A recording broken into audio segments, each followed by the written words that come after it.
So what can you do to shift your perspective, to work on your personal growth? So what can you do that can give you better problem-solving skills and enhance your communication? That's what we're going to talk about in this video. My name is Kirsten with Watersedgetarot, and let's dive in. So a shift in perspective. Why will you even need that? Well, let's be real here. If you're just stuck in a place, a mood, a thought, a process, whatever it is, if we're just too close to the problem and we're not giving ourselves the ability to back up a bit and look at the bigger picture, a shift in perspective is necessary. It's needed sometimes. What's the easiest way to get that? Journaling. Yep, that's what we're talking about, journaling. And how do we get a shift in perspective when we journal? It's simple. All you do is you write down everything that's going on and you allow yourself to see what you've written and how things could be possibly different. Make room for, another thought. Make room for a solution that you didn't originally think of. Allow yourself to have the ability while you're journaling about whatever you're journaling about to, just see things from another angle. Example, me getting my house clean. It's not a problem so much anymore, but it was a couple years ago. And it was one of those things where I was so focused on the fact that I really wanted to have a clean house. And every time I almost got there, the house got dirty again. And I was real frustrated about the fact. And I journaled about it. And then I realized, oh, you know what? Keeping a house clean, having a clean house is actually a fluid activity. It's something that's going to constantly be doing, and going and going and going. There's no actual clean state that my house is going to be in, and then I'm going to expect it to stay that way. And so it was just a shift in perspective for me to realize, oh, okay, if I want to have a clean house, A, I have to keep actually cleaning it over and over again, which, yes, I know, common sense, but follow me here. But B, too, it also means that it's going to keep getting dirty over and over again, too, and that might be a little outside my control, and it is often. So with that being said, it gave me a shift in perspective, so that way I didn't feel so defeated when my house would get a little more cluttered than I want it to be, and I would feel a lot more at ease with it, and it gave me that shift. Personal growth. How does journaling help with personal growth? You literally track it. Like if I write down what's going on in my brain in here, and I'm, just trying to give myself, we'll use the cleaning example again, about cleaning my house. And it's one of those where doing the dishes might have been hard for me at some point. It kind of was, actually. And now I have no problem having a clean sink. Like, I do dishes all the time. My kitchen's practically clean all the time. It's great. But, if I didn't have it written down, would I have realized that I used to celebrate the fact that I got 5 dishes clean? Probably not. I probably would have forgotten about it, and that's okay. Now I can celebrate a lot bigger things, like having my whole kitchen clean. Personal growth. Now, did I actually document? Oh, okay, so I washed 1 plate, a cup, a fork, and a spoon. No, frick that. You know what I did, though, is I said, hey, I'm proud of myself for doing the thing that frustrated me, and today that was dishes. And I pushed through it, and I got some more done. And then a couple weeks later, you know what? I probably said something similar along the lines of, I actually did the whole sink today. That's really, it's pretty awesome. I might be exhausted, I might be tired, I might be wore out, but I did it. Eventually to the point where now I can just be like, hey, my kitchen's clean. I don't even have to write about it. I just do it, which is pretty freaking cool.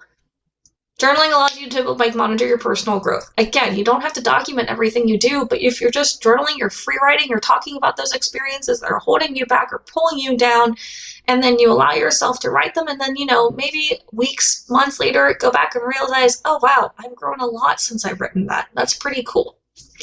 Better problem-solving skills. Okay, so this is kind of like the shift in perspective. If you allow yourself to back away from the situation, if you stop yourself from getting so narrow-minded about whatever the problem is, journaling helps you solve problems too, for multiple reasons. A, when you're writing it down, you're literally getting it out of your brain. Part of writing stuff down is getting stuff out of your brain. Science has proved that when you write it down, that it takes it from here and it puts it out somewhere else. And it helps a lot. It relieves the stress, it relieves the nervous, and it relieves anxiety. It relieves a lot of things that you have about a situation, so that way you can see it from a clear head. And when you allow yourself to write stuff down, you also allow to make room for more thoughts, for new ideas. And it's just a whole experience of, oh, okay, so this is my problem. I have A, B, and C working against me, but I didn't even realize that U and T are actually there to help me because I completely forgot about them. Why did you remember them? Because you wrote the stuff down, you got it out of your head, and now you remember something about U and T.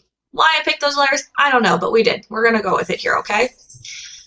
If we change our perspective and we give ourselves the ability to solve the problems because we're pulling ourselves away from the situation, we're giving ourselves air to let ourselves have room for new thoughts, new ideas, and we're not focusing on the problem and we focus on the solution, we can do that in everyday life too without having to journal about it.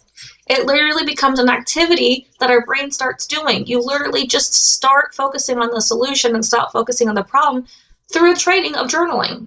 You just trained yourself because you journal about it. It's not that you have to purposely go out to train yourself. It's just a side effect of journaling, a really cool side effect of journaling, actually. And then enhanced communication. This one's huge.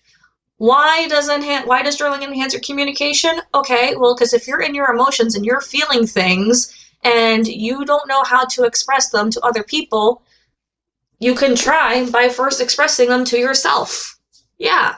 So you have huge emotions, you have things you want to get out, you have things you want to say, and you just don't know how to say it. Put it in a freaking journal. Make yourself do it in words. You're the only one that's going to know what's in this journal. You're the only one that's going to see it. You're the only one that's going to read it. You're the only one that's going to have it written down. If it's embarrassing, freaking burn it or something afterwards in a safe way. I'm not saying cause fires and start fires. Please burn it in a very smart and, a respectable kind of way.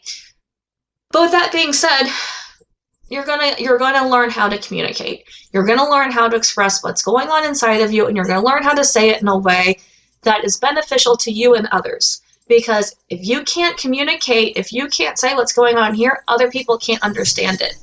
But you can practice by writing it down, by saying it feels like this, or it could be this. Like a puppy playing, with a toy in the middle of something that I'm trying to teach. It feels like it could be aggravating, but really it's just the puppy. It is what it is. Enhanced communication, though, is huge because the more you practice exploring and explaining yourself to yourself, the better you can do it for other people. So, why do we journal? We journal so we can have a shift in perspective, so we can monitor our personal growth, so we can have better problem-solving skills, and we can enhance our communication. And all these things, ultimately, help us with all of our relationships. Any relationship you're in is going to benefit from this, even your own personal relationship with yourself. So, do yourself a favor. Do your friends and family a favor. Do whoever it is that you like to be around you a favor, and start journaling so that way you can become a better version of you, and they can see that better version of you, and they can enjoy that better version of you. And you can find yourself in more harmony because we have decided and allowed ourselves to be a better version of us. All right, that's the video. If you made it this far, thank you for sticking it out. Go ahead and like the video and subscribe, and I will see you later. Bye-bye.